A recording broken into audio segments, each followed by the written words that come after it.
Yeah, I'll introduce myself. Thanks, Jules. So my name is Mahmoud. I'm a lead application engineer for ANSYS. I mainly work on the electromagnetic side. So today, even though I'll be showing more of a multi-physics flow, yeah, I just wanted to let you know. I've been working on the RF and microwave application for roughly 6 or 7 years now. I originally started in antenna design, but I diverged to a lot of almost everything you can do in electromagnetics, I would think. Yeah, so let me first talk a little bit about the agenda that I have for today. So I'll start by just a very brief overview of IoT in general. Why do we see that is important, and what are the applications that you can take advantage of it and start working on. And then I'll talk about what ANSYS offers, what solutions we have to offer in the IoT industry.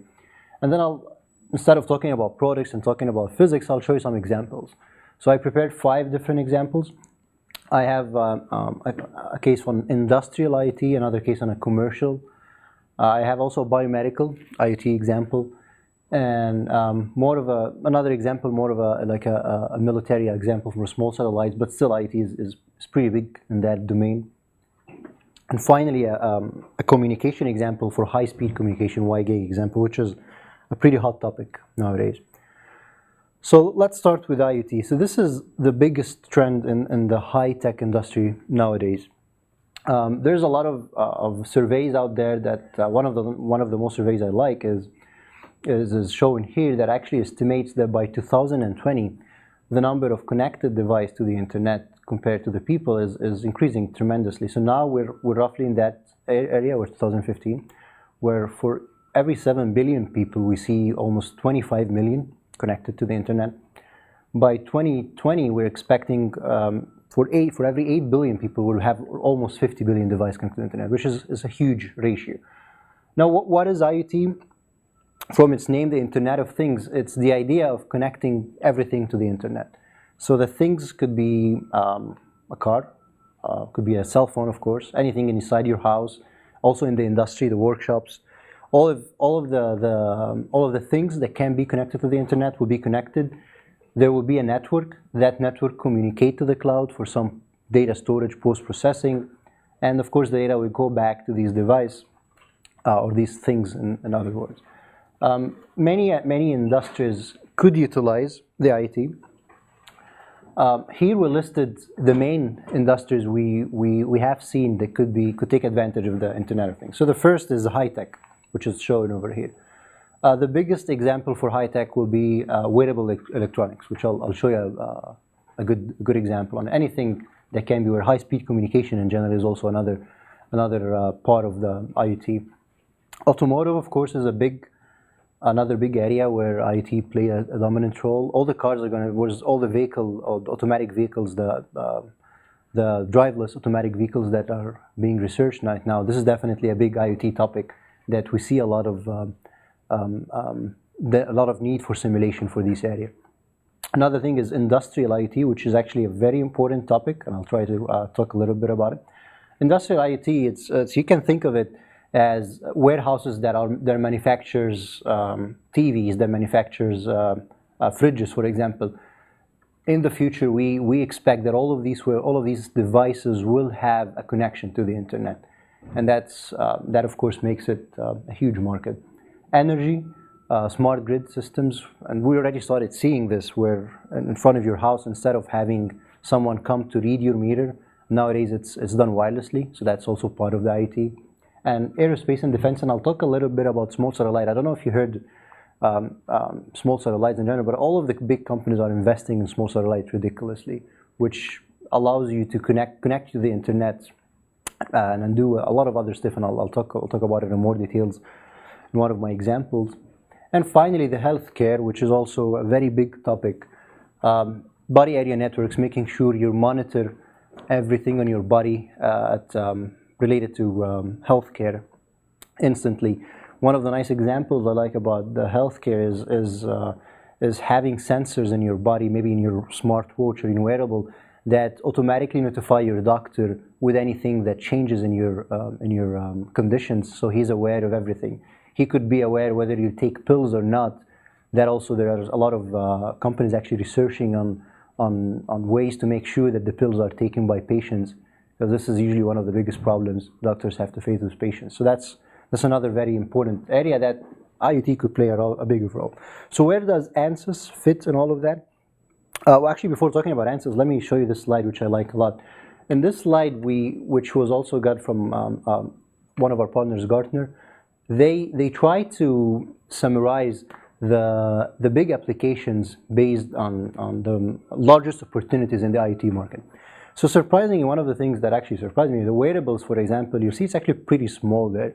It's not it doesn't have a big market share that you don't expect a lot of industries to invest in. One of the biggest industries we see, of course, is the healthcare. All the industrial IoT, we see it in the big areas here. The infrastructure is the second thing. Connected home, connected cars, but the wearables actually surprisingly come one of the smallest areas. So generally, opportunities for energy, for transportation, for healthcare, this is where we see a lot of future and a lot of IoT devices are going to be connected there. Now, where does ANSYS play a role in all of this? ANSYS is a simulation company, and we believe using simulation, you could have products that are ready to go to the market very fast without the need of a lot of prototypes. Let me share with you some of the design workflows that we've been noticing in the industry in the last few years.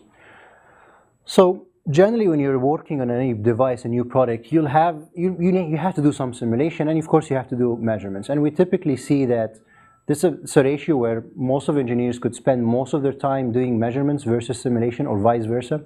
So here I'm showing, for example, one area where you see most of the time is spent in the lab, 90% of the time is spent in the lab, and only 10% of the time spent on the simulation. Maybe if I'm presenting this 10 years ago, you would have seen 100% measurement, zero simulation, but nowadays nobody can survive without simulation, even if it's very small. And you see this ratio keep changing. Even for certain applications, we started seeing 100% simulation and zero measurements. So, and I'll share with you one of these examples there. So for certain applications, when you're coming with a new device, you can actually do everything in simulation, and you don't even measure that device. And I added some examples here. So if you're working for electromagnetics in general, this is my background, electromagnetic interference and compatibility is one of the toughest challenges. Usually appears after all the products is integrated, and it's very hard to simulate that. So usually we see people doing more simulation than measurements. On the other hand, if you look at an antenna and RF problem, this is a little bit more simulation is used, 30% and more on the measurements.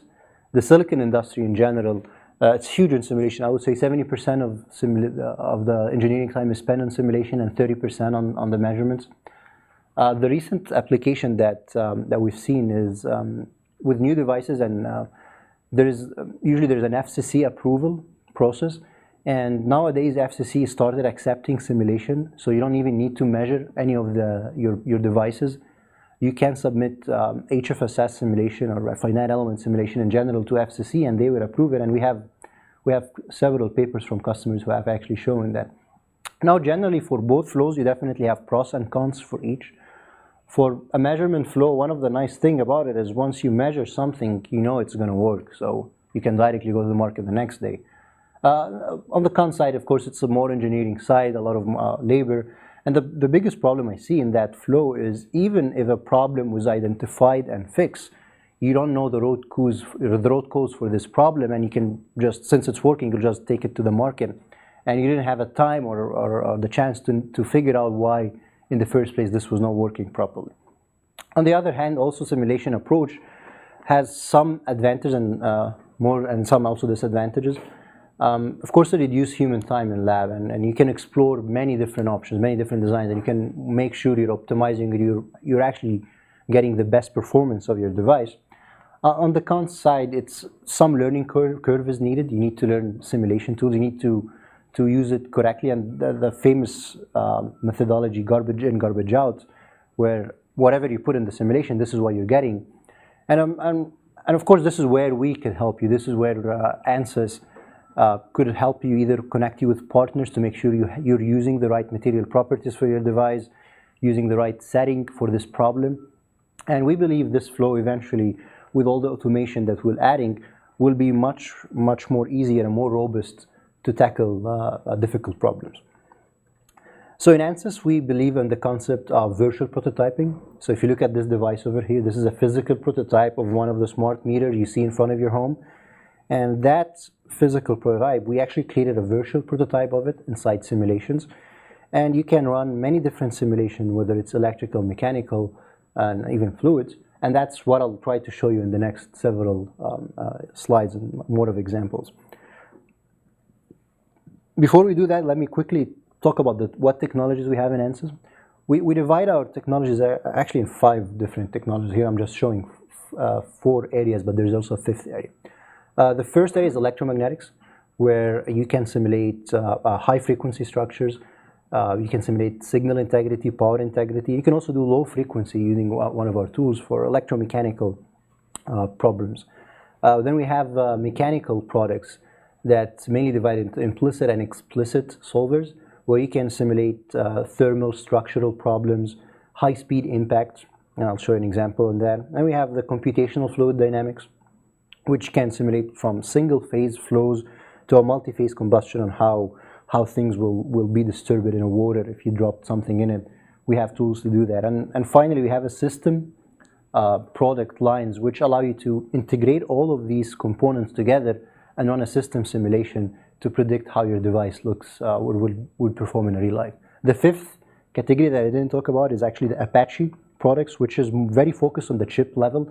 If you're doing CMOS chips specifically and you have power problems, Apache is a company that's huge on predicting the power distribution network and give you very accurate models for these devices. I'll be focusing mainly on 2 products today. It's HFSS and mechanical, the electromagnetics part and the mechanical parts. So quickly, what is HFSS? I'm not going to talk about Maxwell's equation. I promised Jules I won't put equations. This is just one equation here. So Maxwell's equation can be solved in many different ways. However, we do have products in all of the areas that you can see Maxwell's equation solved. For a quasi-static, which we typically like to look at it, a problem is small in terms of wavelengths. We do have a product called Q3D and Maxwell. This typically happens at lower frequency. And we do have the full wave equations, which is a very famous tool we have called HFSS that doesn't do any approximations in Maxwell's equation. It solves everything in frequency domain using finite element method. The last area is what I'll call asymptotic or physical optics, which areas where we're trying to solve problems that are very large in terms of wavelength. You can think of an aircraft or something that's huge in terms of wavelength. So we do some approximation on Maxwell's equation. We typically divide the problem into incident, reflected, and transmitted wave, and that you can also solve problems much faster. So we also do have technologies for that type of problems. So that on HFSS. What makes HFSS or our electromagnetics tools very unique in the industry is not how we solve Maxwell's equation. We actually a lot of people can solve Maxwell's equation. Probably if you took a computational electromagnetic class, you'll learn all the different ways of solving Maxwell's equation. But what's unique about HFSS is how we mesh the problem to solve Maxwell's equation. And hopefully that animation could explain it a little bit better. What we're doing here is we're changing the initial mesh and we're actually refining it. And you can see for each refined mesh, the S parameters of this antenna is changing. And this is happening automatically in the background. So HFSS starts by just meshing the structure, generating a conformal mesh for the structure. It keeps adapting the mesh until after several passes, you see the S parameter is converged and there's no changes in the results. So that part itself, the automation that's done in the background here, it's kind of guaranteeing that any user who starts with HFSS, as long as he's using the same material properties, the same boundary condition, he'll end up with the same results because the mesh is not playing a role now. HFSS will take care of the mesh for you, and that's our biggest differentiator in the market. There's also a lot of advanced feature in HFSS. I'll try to skim through it quickly, but one of the things is on electromagnetics in general, we did combine all of our products in one unified desktop. So if you're running whether electromagnetics or circuits or if you're doing amplifiers, matching for an antennas, you can do all of that in one user interface. All of our tools support parameterization and optometrics. So basically, you can define parameters in your design and you can optimize it. You can look at response surface, you can look at Six Sigma analysis to make sure you're exploring all the possibilities. We do have very advanced human body models for those of you who are working on biomedical applications. These are certified human body models that are guaranteed, of course, to work inside HFSS. And it's very detailed to a structure that you can see almost all of the organs inside here. And this is based on data that we get from Duke University, just for your information. When you say certified, you certified them? So certified is the problem with human body models is the material properties. You want to have a material properties that actually represent the reality. So we use measurement-based material properties, and that's actually was obtained from Duke University. It's a famous reference that most of biomedical will use it. Right. We also have HFSS has more than one solver. I talk about finite element solver. We also have integral equation solver. We have transient solver. We have a physical optic solver. So all these solvers can be combined together, and you can solve very different type of applications. And the biggest thing that I'll probably conclude with it is all of our tools, not just HFSS, mechanical fluids, they can communicate together. So if you're doing a multi-physics problem, you can start in HFSS, and if you're dealing with a mechanical engineer, instead of giving him data, you can send him the HFSS file, and he'll use the HFSS file as an input for his mechanical simulation, and vice versa. If you want to get input from mechanical engineers, you get the mechanical file, and you can use it as an input for your simulation. So that's another way to make it easier for engineers to communicate together. The other tool I'll use in my simulations a lot is ANSYS Mechanical. So ANSYS Mechanical has two main modules, the implicits and the explicits. Implicit allow you to do the typical problem like thermal, transient or static thermal problems. You can also do structural analysis, you can do harmonic analysis. The explicit is mainly for very detailed small time steps where a good example is usually a drop test. If you're dropping something, how you could model that in simulation and determine if that material property and thickness will be impacted by that drop or not. So that's another area of mechanical simulation that you can use. Now let me dive into the examples that I have for today. So as I said, I prepared several examples. I prepared mostly targeting all of them, targeting IoT examples. I'll start by the industrial example, the IoT. So this example was done with one of our partners, Silver Spring Networks. If you're not familiar with Silver Spring Networks, Silver Spring Network is a company also in the Bay Area that developed these modules for the PG&E smart meter that you now see in front of your homes. So what they do is they develop a board, an RF board that has a Wi-Fi chip and a CDMA chip that could communicate with Wi-Fi or cell phones, and that RF board will be combined with PG&E boards, as you can see here, and then they wrap it and they put it right in front of your home, and that allows the smart grid IoT that we talked about in the beginning. So you don't have someone to come and read your PG&E meter, it will just go through the internet. So we work with them on coming up with this product and integrating it with PG&E. So the first thing we started there is the antenna design. I'm taking you from the very beginning. So we wanted to design an antenna. It's a dual band antenna that could do Wi-Fi and cell phone application. So using tools like HFSS, you'll import the geometry of like a generic antenna here. It's an inverted F antenna. And we parameterize a couple of things in that antenna, like the antenna length, capacitive cap here, the length on the other side, the length of the cell phone antenna, and of course number of slots could also determine the resonance. So all these parameters could be defined, and then we can optimize for these parameters to get the best performance of the antenna. So one of the key features in HFSS is if you have a lot of parameters, let's say you have 8 or 10 parameters to start with, and you don't want to spend a lot of time on optimizing the antenna, one of the things you can use first is using this analytical derivatives, which allow you to get a feel of the sensitivity of all of your variables and decide which parameters or which variables to focus on. So that's typically what I start with. Using analytical derivative, I determine that for the cell phone antenna, I just need to focus on these parameters.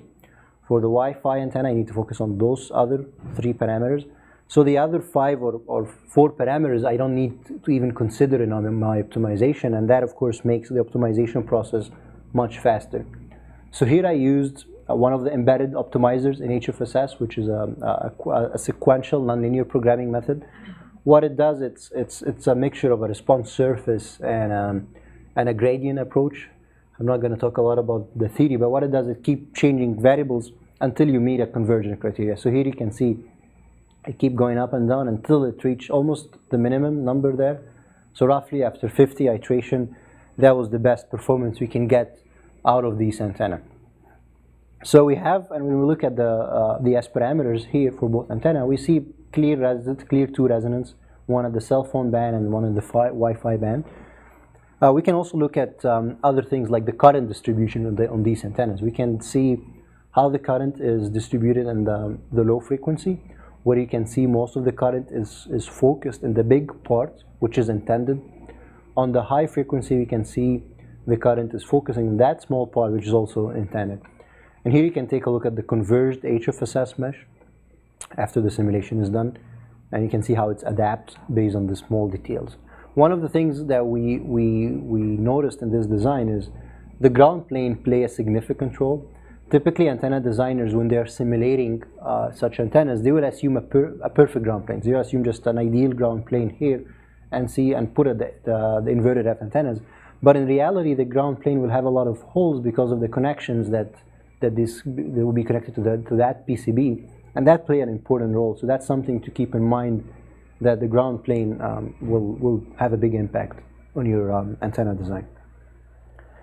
Now the other thing, after we finish this antenna, we want to take that antenna or that's out of PCB in general with the Wi-Fi chips and give it to PG&E. So what we used here is we use a feature called 3D component.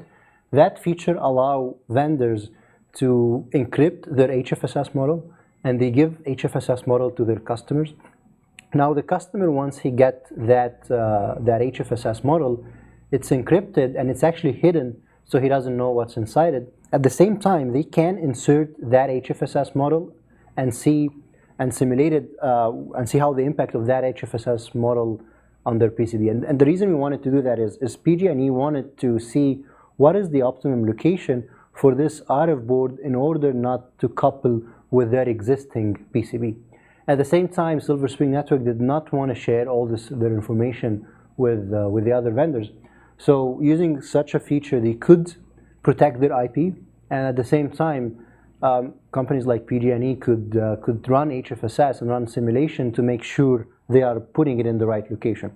And you can see here we're changing the location, and we can see the best location we can have without having to hold it or design a lot of support for this product. And of course, that would save us money and time, and it could go to the industry much faster. So that was done here, and that actually conclude the first example that I wanted to show you, the industrial application for IoT. Now I'm going to take you to another area which is more commercial. This is for a smartwatch, for a wearable device that's been probably you've probably been seeing a lot in the recent few months, I would say, or several months. So what we wanted to do here is we wanted to design a smartwatch that could do a couple of things. We wanted to design a smartwatch that could have a biomedical purposes, that could monitor some blood pressures, some patient information could be monitored while he's wearing this device. Also, we wanted to have like a Bluetooth connection with speakers, so the users, when he's wearing that device, he could connect to a speaker and listen to music while he's running. And yeah, and we want to make sure that we design this product correctly. We put it,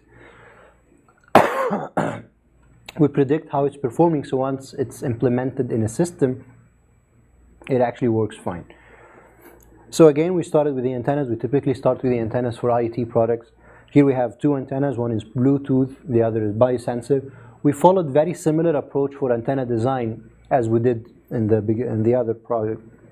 And once we did that, you can also see the current distribution for both bands, and you can see the converged mesh here for that flexible band. Now, you probably noticed here that this design is planar. What's going to happen in reality is the antenna is going to be bended around your wrist, and that could impact the antenna performance. So can we also do that in simulation? Definitely. So here is the optimized planar results. Excuse me. Now inside of our electronics tools, we have a pretty nice wrapping function where you can take that antenna, you can wrap it in any structure you have, and you can simulate it after it's wrapped, and you can see the performance shift or degradation after that wrapping. And you can see we did in fact notice some shift in the resonance frequency in both antennas, and that should be taken into consideration. So when you're designing this antenna, you know it's going to be wrapped at different areas, and you know it should be radiating at those frequencies.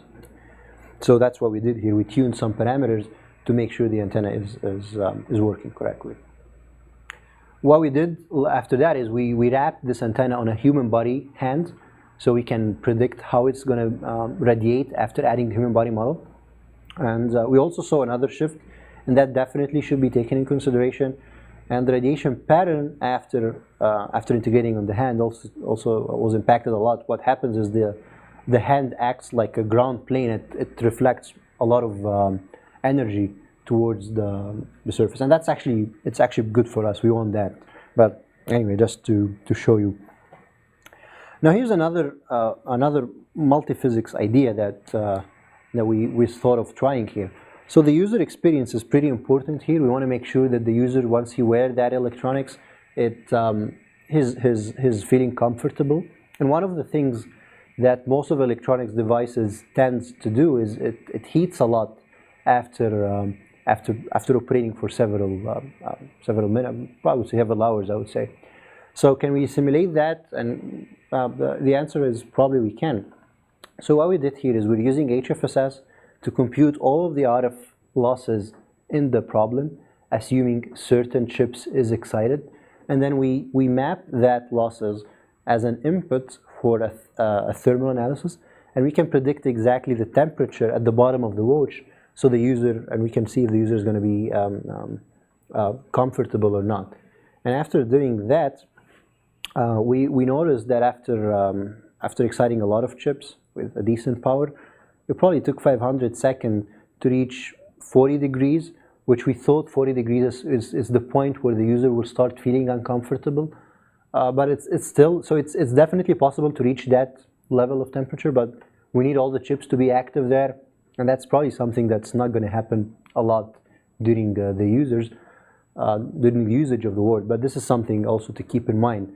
What we could have done more is we could have changed the material properties of that watch and put another insulation material. Of course, it's more expensive, but we can know that it's never going to exceed, for example, 40 degrees if we use such technique. So that's something that simulation could also provide you.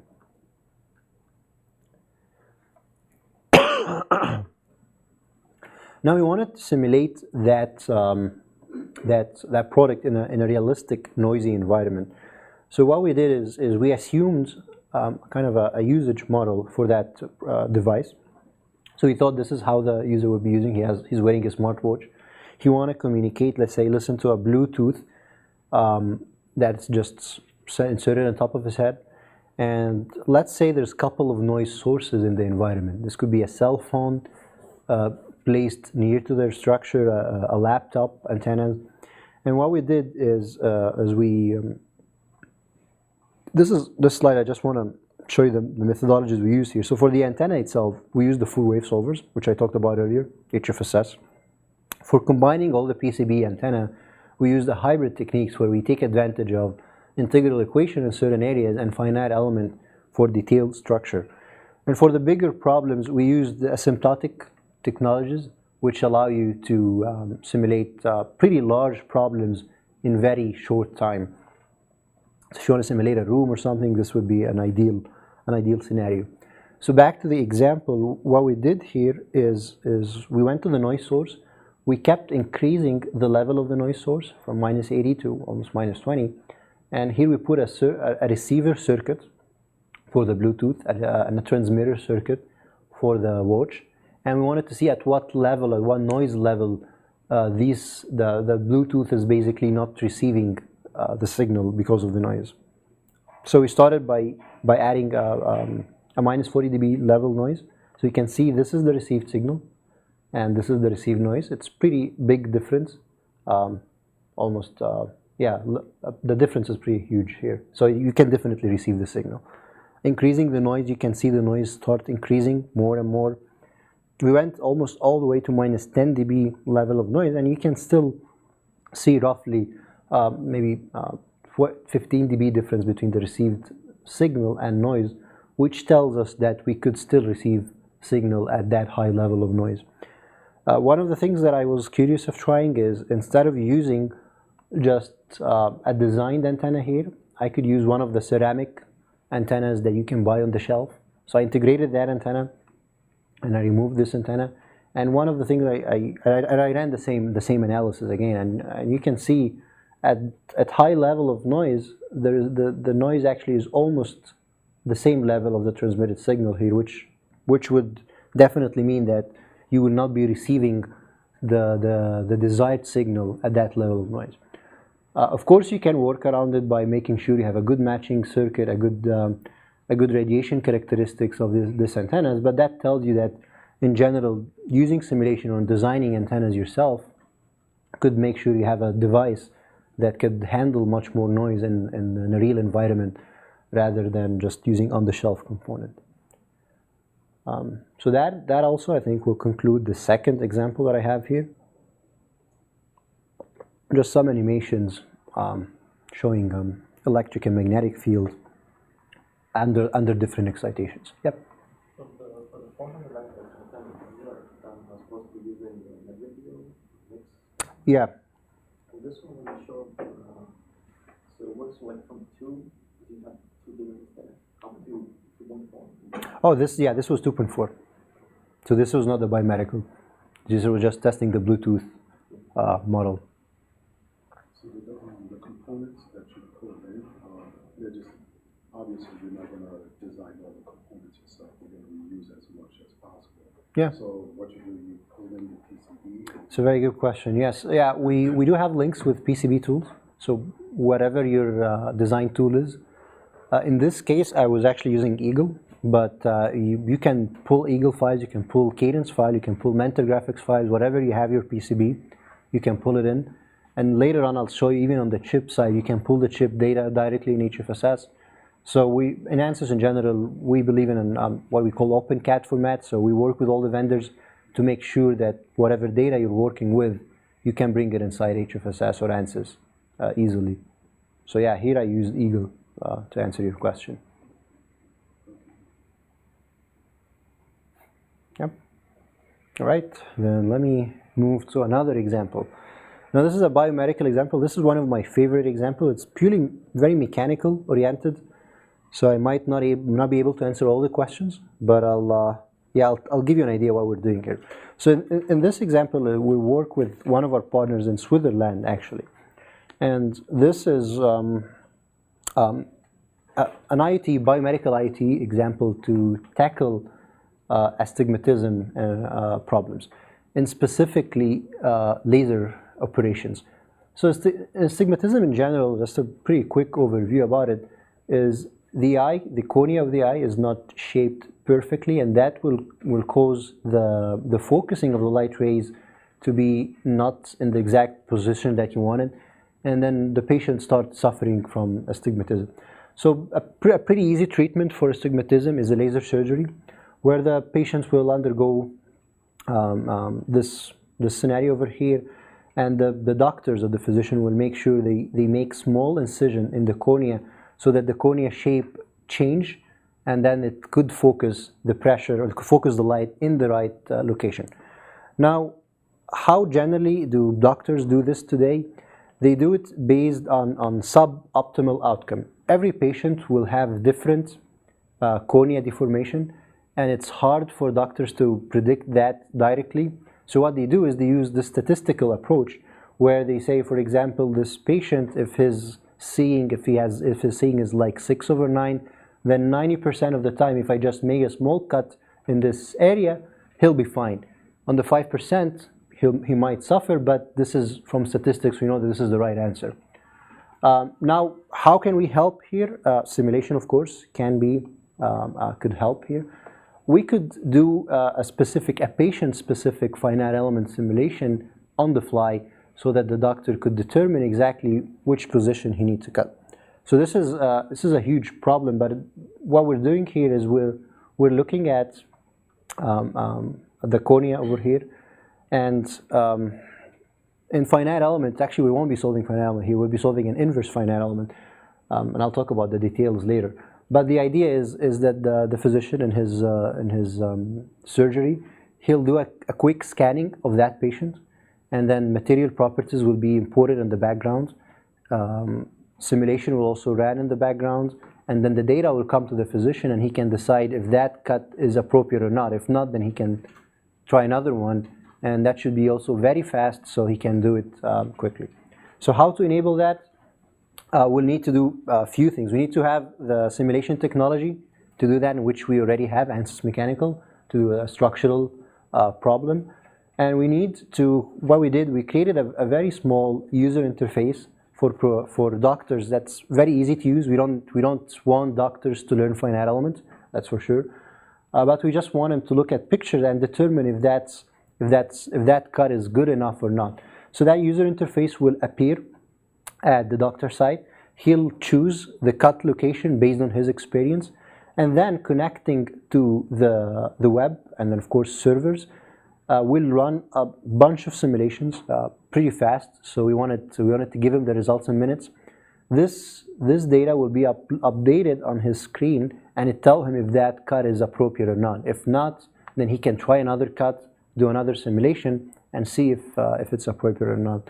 And that, of course, would make the success rate of that operation almost 100%. So it's definitely needed. Now on the simulation side, what we'll be doing here is we'll be doing an inverse modeling of the cornea. So we will start by assuming the perfect shape of the cornea, how it looks like. And we'll do scanning. We do like a CT or MRI scanning, probably CT here, and get the deformed shape of the patient cornea. The doctor will add the inverse or the cut here, and then we'll do like a structural analysis to see once this cut is added, under pressure it will deform. And what we wanted to achieve eventually is after that cut added, it reach the normal cornea shape without this deformation. And that, of course, happened in the background, so the doctor kind of don't see it. And on his side, this is what he'll be seeing, this user interface, which has a couple of snapshots here. And this is basically results, so he can take a look at these results, and he can determine if the cornea shape is appropriate now after that finite element cut or not. Now, the process for that, and I'll probably summarize it in this table, is, as I said, the geometry will be scanned at the doctor location. This geometry will be added directly to ANSYS finite element to do an inverse finite element analysis, which will involve some mesh morphing. The doctor will determine the cut probably based on his experience, and the results will be updated. And then finally, he can redo this process multiple times until he has the right location for the process. Yep. So basically, you have simulation as a service, because obviously you can't do it all on premise. So do you pay for the complexity complexity of the simulation and the length of how long the simulation takes, that's what you charge for? So in this case, it was a little different, but we do have models like that, which we call it cloud models. So yes, with certain cases we'll be able to, based on how the resources, how long the resources was used, you will be charged for that. But the key here is that not only the simulation was run on the background as a service, it was also set up very easily, so you don't need a mechanical engineer to set up the problem. We created a lot of automation, so even non-mechanical engineers could just describe the problem, and it will do it for them. So that's just another example to show you where IoT could be applicable in biomedical applications as well. The fourth example I have is a small satellite example. This is actually one of my favorite examples. In this example, generally this slide just summarizes all the areas that you can run or use ANSYS tools for satellite applications. Some is highlighted here, of course, is antennas is a big area, dish antennas or phased array antennas. The payload circuitry inside this satellite is another big area where simulation is needed. Thermal protection, solar panel deployments, composite structure is also huge. Electronic cooling, and I'll try using a small SAT example to guide you through several of these simulations that typically we see are being performed in the industry. So let's start by small satellites. Small satellites are general satellites in general are classified based on their wet mass, and wet mass means the mass including the fuel. So you see satellites, of course, you have the typical very large satellites, and all what I'm showing here is what we call small satellites. Small satellite could be mini satellites, which is like 500 kilograms, and it could be a picosatellite, which is less than 1 kilogram. The most common satellites used nowadays is the CubeSat, which is somewhere between 1 and 10 kilogram. One U CubeSat is shown here. The dimensions is very small, is 10 by 10 centimeter.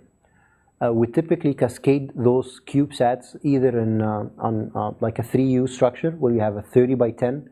Sometimes we see 6U and 12U to make for bigger problems. But the 3U CubeSat is the most common used satellite out there, and that's what I'll be using for my simulation. Now, why small satellite? In general, small satellite could accomplish missions that larger satellite either cannot accomplish or will accomplish, but on a very expensive rate. So it's definitely very cheap, low cost compared to bigger satellites. CubeSats in general was introduced in the late 99s in actually Stanford and Cal Poly teams together. The idea was enabling students to launch satellites in the outer space. Nowadays we see a huge amount of companies working on small satellite, not just startups, even big companies. Boeing just announced earlier this year that they're investing a huge amount of money for small satellite programs. NASA did exactly the same. So small satellite is definitely grabbing the attention of industry these days. Let me give you an example, kind of a live example here to show you where can small satellite be applicable, or CubeSats in specific. Now first let's talk about the cost of launching satellites or launching large satellites in general. To construct a large satellite, we're talking about $40 to $50 million. There's another $40 to $50 million to launch it. So it's a big huge amount of money needed to launch a satellite. And let's say we're looking at an imaging example. You want a satellite to look at the Earth 24/7. It could be used for things like Google Maps or any maps that we use generally. We need such application. So at least we need 3 satellites to cover the Earth. Probably need more because this area is not going to be covered good. And if we launch all these 3 satellites, we need a lot of money basically to cover all the Earth. And, obviously in the real life satellites that's going to be launched is not going to be just doing imaging, but still you need to have a lot of cash or money to start launching these large satellites. Now, on the other hand, if you look at small satellites, it's pretty cheap to construct. It's 10 to 20K typically. It could even be cheaper if you did all the components in-house. And it will probably cost you 50 to 100K to launch a satellite, which is also very cheap. So if you did the math, you can see you can put easily 30 or 40 of these small satellites around the Earth, and it's still not going to be even close to the price we need to have here for large satellites. Now, how do we launch these small satellites? We typically, there's currently no approach of launching small sat or CubeSats by themselves. What tends to happen is they take like a free ride to the outer space. So you have one of these big shuttles that is launching to probably launch one of the big satellites. And what they do is they create small chambers at the edge of that launcher, and CubeSats will be stacked. You could probably stack 20 CubeSats in that area, or maybe another 50 here. And once it reaches its orbiting position, this will deploy, and CubeSats will just go to the outer space. Now, this deployment, which is usually known as the PPOD deployment, is this is what mostly have been used in the industry nowadays, but it has a pretty high rate of failure. You can imagine launching this small satellites, maybe 20 of them from here. Once this reaches the outer space is not an easy task, and we typically see almost 50% of the small satellite just either fails during the launch, and the rest will be successful. But still, even for that huge failure, with that cost, a lot of companies can accommodate to do that. Recently, we started seeing a different way of launching CubeSat. What happens recently is you'll have this rockets or launchers go all the way to the ISS, International Station, and once it reaches the ISS, it will be launched independently from the ISS. This is very successful, typically 90% success rate. You don't see that failure. And it's proven to work well so far. So that's probably we'll see more and more in the next few years. Now let's take a look at what's inside a CubeSat. This is a typical subsystems of what we see inside CubeSat. We have a power subsystems, mainly for solar cells, maybe rechargeable batteries. We have a command and data handling, which basically have the subsystem interfaces. You'll have either a microcontroller or a small computer that communicate with all the other subsystems, storage, of course. And you have another important subsystem is the attitude determination and control, which requires the GPS antenna, and requires sometimes might require like a propulsion if you want to move the small satellite or just want to keep it as it is. Of course, we need communication, antennas, transceivers, and we also need some imaging if we want to if that's for an imaging satellite. So what I'm going to do in the next slides, I'm going to talk quickly about each of those subsystems and how we can apply simulation for them. So the first subsystem, the solar cells or the solar panels. Deploying the solar panel itself is an important task because the life of that small satellite depends on it.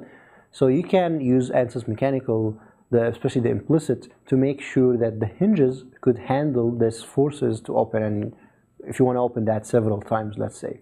You can also do harmonic analysis to see the natural vibration of that satellite at different frequencies.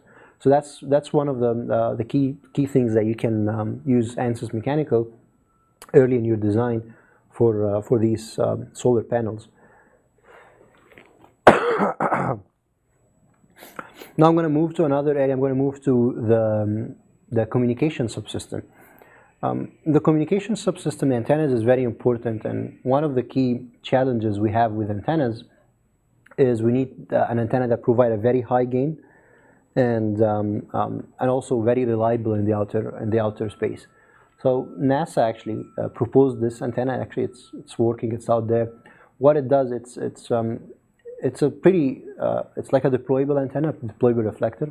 When it's closed, it looks something like that, and when it's reached the outer space, it will open and it acts as a reflector that could give you almost 20 dB gain, which a Q-band, which is pretty nice. So we mimic that process in HFSS. We can simulate here the opening process. One of the things that probably we should have done is we could simulate, take that into mechanical and see how the hinges would handle the stress here. And now if you look at the HFSS results, you can see the gain peaking at 18 dB. You can see this is a circular polarized array, so you can see the circular polarization here and the field animations very well displayed. Another thing on a system level challenge that we tend to see on small satellite is electronic cooling. Usually these satellites will be facing the sun for a pretty decent amount of time. So the temperature could vary from minus 130 degree all the way to 170 degree, and that could definitely impact the results. So here we typically add this insulation to make sure that the circuits inside the CubeSat are well isolated, thermal isolated. So we can also simulate that. We can play with the isolation material. So here we're looking at the results without isolation, with isolation. We can see more temperature being distributed here. But a better way to look at it is looking maybe on a chart level. Is without isolation, you can see it reach the peak temperature, 170 degree, very fast. And that could, of course, impact the electronics inside it. With isolation, it takes more time, and it never reached the 170, where as a matter of fact, we were able to drop it to 130 degrees. So it's a 40-degree drop. And of course, you can test different materials. You can test the thickness of the materials to make sure you optimize your cost and performance there. What I will conclude with small satellite is a nice example, also courtesy of NASA JPL, which is an inflatable antenna. This antennas were proposed. And actually, it was actually launched as well. The idea of this antenna is you have this kind of a balloon shape. Once it reaches the outer space, it will inflate, and it will again act as a reflector. And it could give you this one actually could give you very high gain, supposedly 35 dB. Now the design of this balloon will have like an aluminum shield here and a mylar. And this is where you have an antenna. This was a patch at 8.4 gigahertz. Now again, the same challenges we face here is the temperature fluctuation from minus 130 to plus 170. So we can also take that into consideration using like a multi-physics problem where you have the HFSS to simulate the reflector, and the deformation of the balloon could be simulated in a structural simulation, and we can see how the antenna performance is going to be impacted by that temperature fluctuation. So here we're looking at an undeformed structure, like a perfect reflector, and here we're looking at the deformed structure. You can see it starts acting as an asymmetric, and you can see some deviations here. If you look at the results, which is very interesting, the undeformed structure was predicting to work at almost 36.5 dB. After changing the temperature, it dropped almost all the way to 22 dB, which is a huge drop for the antenna gain. So that actually shows you that this antenna is not going to function at all once it's facing the sun, or the sun is causing some deformation on that one of its sides. So that was very important to capture with simulation. And as I said, it's a multi-physics problem, shows one of the strong key features in ANSYS tools. Now the last example I have, hopefully I won't take a lot of your time, is a high-speed communication system, WiGig. You probably have heard of it. It's not a product yet, but hopefully it will be soon. The idea of a WiGig system is kind of you can think of it as a new Wi-Fi for very high-speed Wi-Fi. So this is how, again, we envision in ANSYS how it will look like. This is what we eventually want to simulate. We want to have a room, a small room maybe. A user have a cell phone here, and here you'll have like a router, a wireless router. Now that wireless router will have pretty high gain antennas, 60 gigahertz antennas. This is typically what the frequency range that this WiGig systems work on. And you have this cell phone that has a WiGig chip, and we'll even take a look inside that chip how it looks like. But the main goal here is to make a communication at that high frequency between two devices in a big room. Traditional Wi-Fi 2.4 or 5 gigahertz is immune to these walls and all these objects, and you can easily walk from room to room having a good Wi-Fi signal. Now at 60 gigahertz, the challenge is the path loss in the air is huge. So you cannot have the flexibility of the 2.4 gigs and 5 gigs. So what we tend to do in these systems is to do beamforming or very directive beams. So the two devices, once they are communicating together, instead of having two omnidirectional that communicate anytime, we have to beamform the devices so that they can establish a line of communication. And I'll try to show you that in simulation. So first, let's see how the router will look like. So the router, it's pretty typical antennas, patch antennas most likely. We start by just designing a basic element, maybe forming an array out of that, combining an array with a feed network, and finally integrating the array on the Wi-Fi module, or how we imagine this will look like. We expected this Wi-Fi module will act like very close to a cell phone base station, where you have sectors. Probably would have. We decided to start with 6 sectors, and each sector could beam scan for maybe 60 degrees with a very narrow beam, maybe 10 degree or something. So this is a single element looking at the S parameters of that antenna. A typical patch fed by a microstrip line, and we just changed the inset offset of that patch to match it at 60 gigs. Once that is established, we're going to form an array out of that structure. So you just cascade a couple of elements together, and you end up having an array. Now, so that part has been covered probably in theory a lot on arrays and single elements at 60 gigahertz. Now, beamforming itself is a very challenging topic. There's several ways to beamform. There's a digital approach. There's an analog approach. Analog is definitely cheaper. However, it's more complex on the layout, on the circuitry, and it's not easy to come up with the circuits to perform analog beam shifting. Here I'm showing an example of analog beam shifting for just 4 elements. What we're using here is something referred as 4x4 Butler matrix.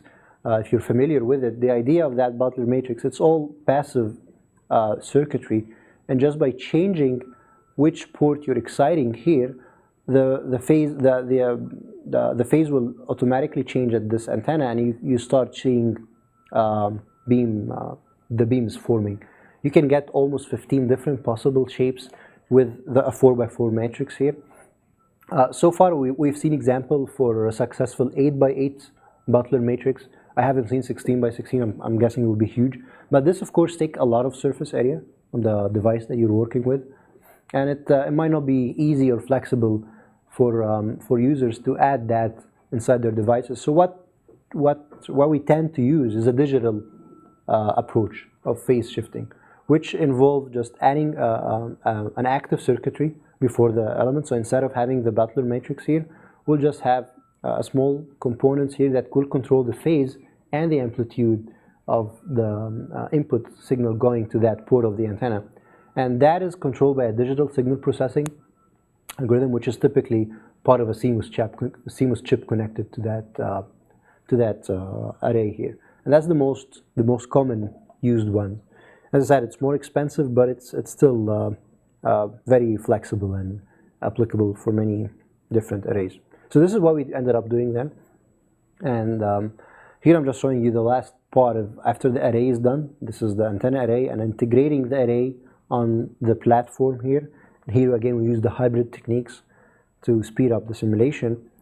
And this is a quick animation of how the antenna gain is going to be phase shifted in real time for different angles. So here you can see we have 3 main beams.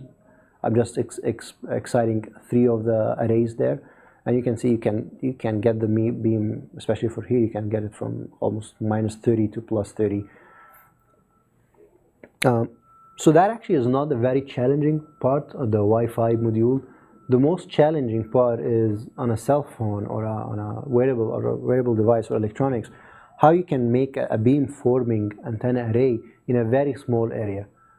And that's most of where the research actually is currently focusing on.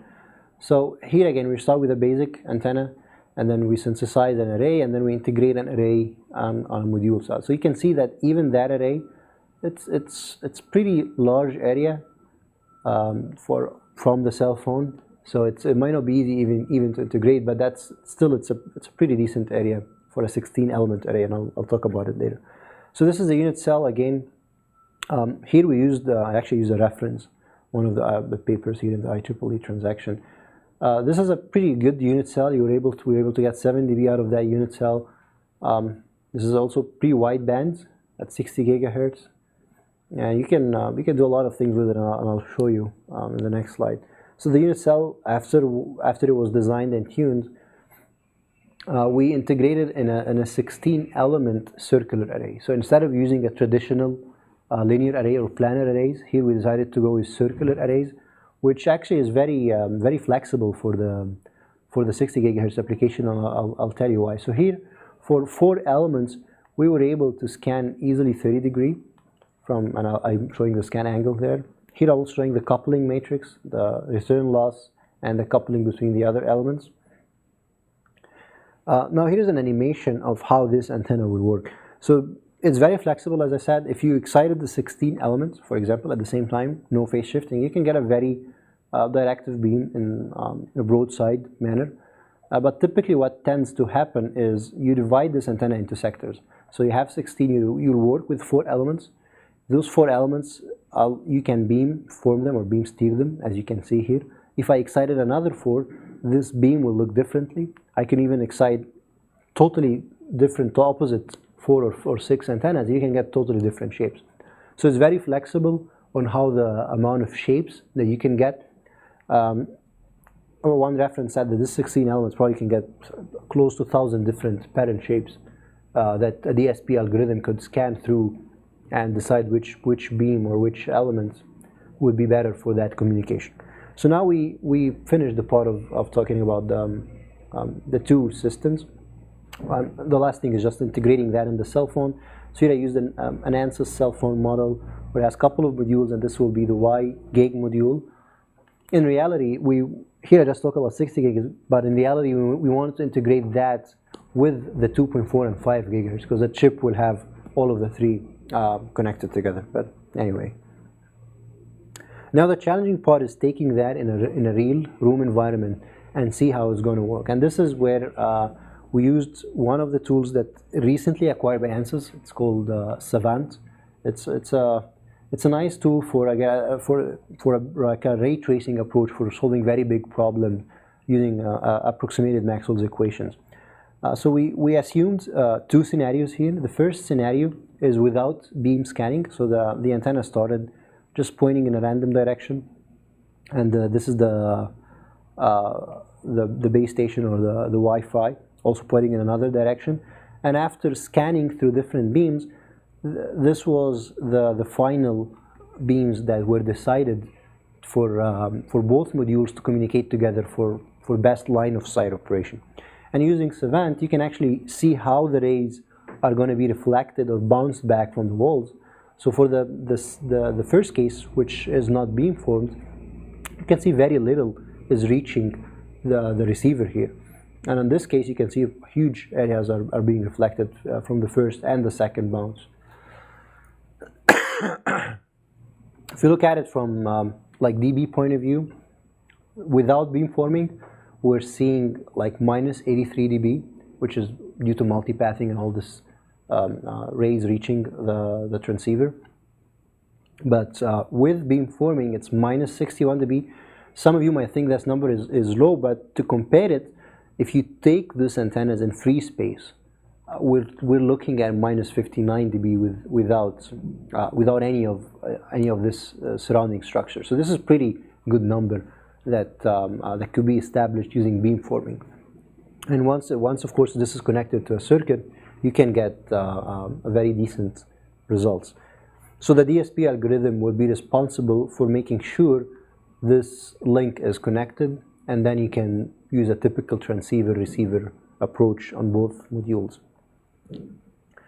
Now I'm going to take a little bit talk on side the chip, a little bit how we can also use simulation on that side. So here we're looking at the 60 gigahertz CMOS transceiver. We have several important paths. We have mixers, we have VCOs, LNAs. And again, HFSS is an ideal tool for this. One of the things that I'm showing here is just comparison to some of the passive modeling, like coplanar waveguides, 90 degrees, band models, T-junctions. And it's courtesy of one of our customers who actually provided us with measurements. And you can see pretty decent measurement correlations, almost up to 120 gigahertz there. So that shows you how easy and how well the tool could handle simulation at high frequencies. This is another filter example where I'm combining all of these modules together to form like a filter here, and again, measurement and simulation agrees pretty decent well here. Now on the component side, we have a VCO, an LNA, a VCO, and a mixer. One of the things you can actually use, one of the ways to use HFSS on the chip side is you can integrate HFSS inside your Cadence Virtuoso, and whatever layout you have here, it will be extracted inside HFSS, will be a passive model, an S-parameter model will be saved, and that S-parameter model will be back annotated inside the Cadence environment, so you can perform your circuit simulation. So this is what we did here, and I'm going to show you mainly quick results for LNA and VCO. So here the LNA, what I just showed you, I just take the passive models, ran it all in HFSS. Now the reason we need to do that and typically for low frequency, for chip designs, you don't run electromagnetics on the chip because it's not it's not coupling very strongly.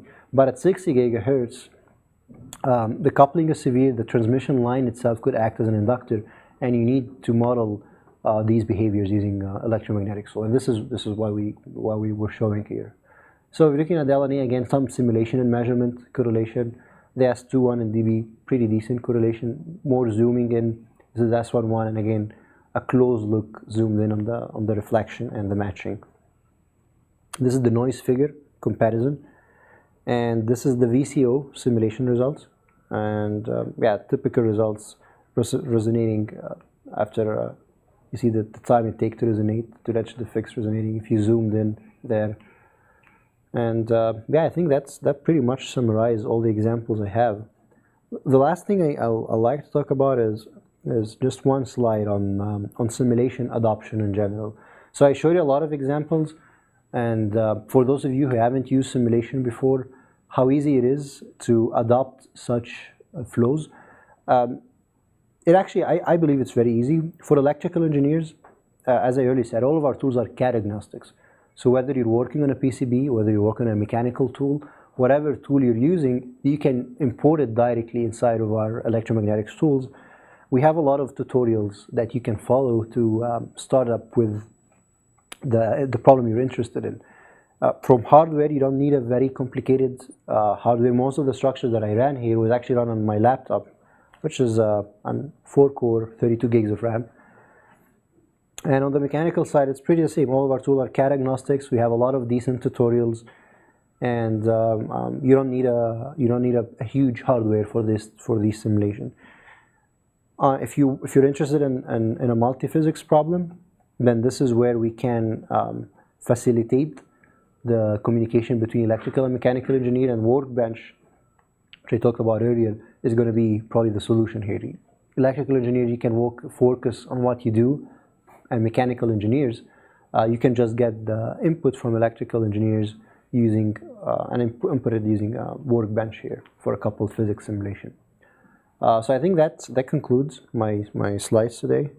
Hopefully I didn't take a lot of your time, and yeah, let me know if you have any questions.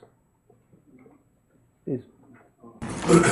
So someone who never used this product before, and I'd like to try it out, how do I go about that? Is there a trial period, or you can use it up to a certain level? How does that work? Actually, I'll probably let Jill answer that. Yeah, it's actually available at Stanford. Okay. So what we have installed is what we call a campus-wide license, where we allow researchers and students to actually go in and try the tool and etc. And we also make tutorials available. The tutorial was discussed are actually available to students and professors as well, so they can come in and see how the tool works. On top of that, any graduate students get 100% discount on our trainings, online training or the training in the San Jose office.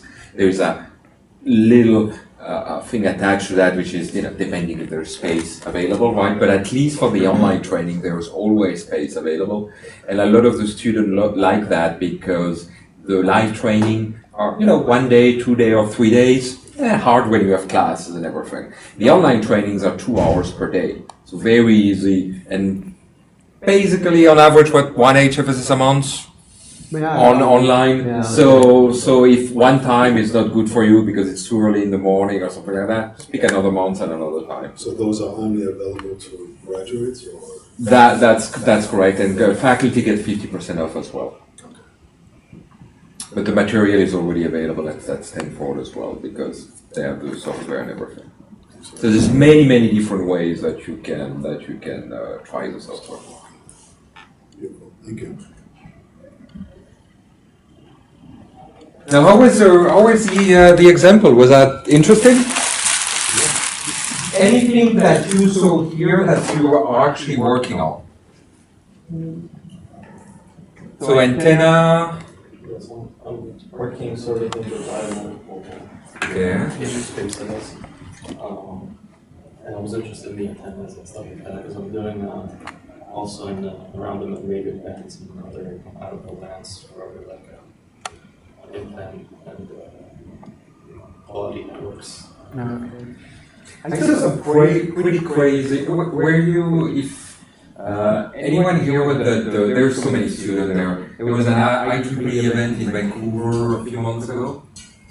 It's one of those big conferences. Anyway, I saw two examples that I thought were fascinating, and you probably know more about them than me. One was an antenna that you can basically wear yourself and would look at if you had water in the lung. And if that happens, you get, I think it's when you're about to have a heart attack or something like that. That was one. The second one I saw was a stent. When they wanted to put so they had basically a MEMS, a microsensor in the stent, and they were using the stent structure as an antenna.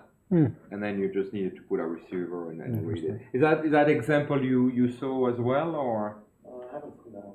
Okay, but that's two examples that I found fascinating, and they were all using simulation to actually be done for obvious reason, right? You're not gonna cut someone open every single time you have a new idea.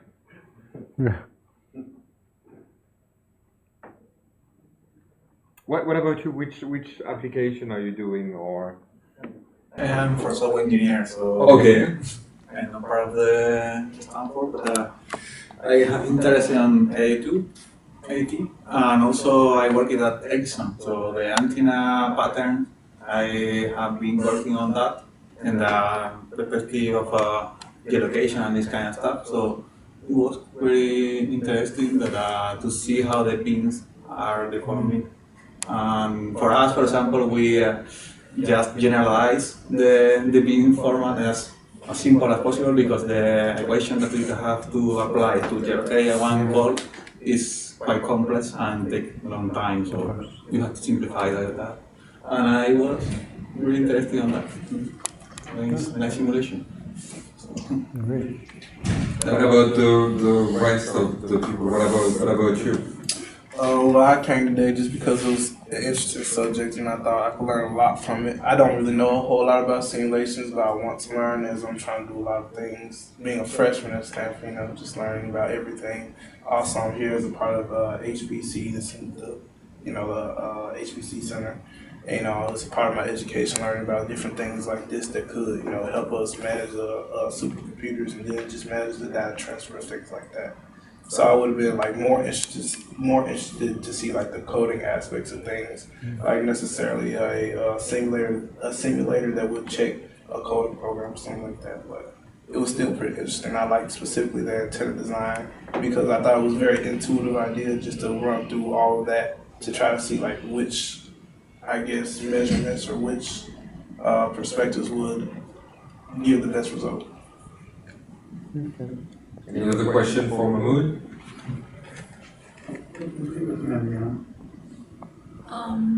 I have not much experience with commercial package. I usually just talk myself, but it's interesting to learn. Yeah.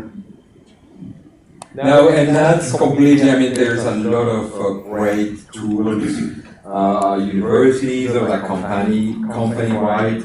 But if you're interested, again, just because the tool is available at Stanford and the training as well, you're more than welcome. You're more than welcome to do a test drive as well. Actually, I'm very interested in creating a mesh network for devices because we work with a lot of different third-party devices like IMP, Pinocchios, Arduinos, and so forth. A lot of them have not really solved the meshing security aspect of it, but I'm definitely interested in using your simulation. So if we have to build our own mesh network, that we can actually simulate and find out what is the optimal, configuration that we have to set up in order for us to actually deploy it to our organization. Is that some application or some things you have experience in? We can. There's a couple of I have a couple of examples that we can share with you. I think one example in specific I can think of, and working with imported structures. Yeah. Sure. Good. Well, thanks, Mahmoud. No, thank you. Great. And thank you much, everyone, for coming. And now it's off. Like less forever. Yeah.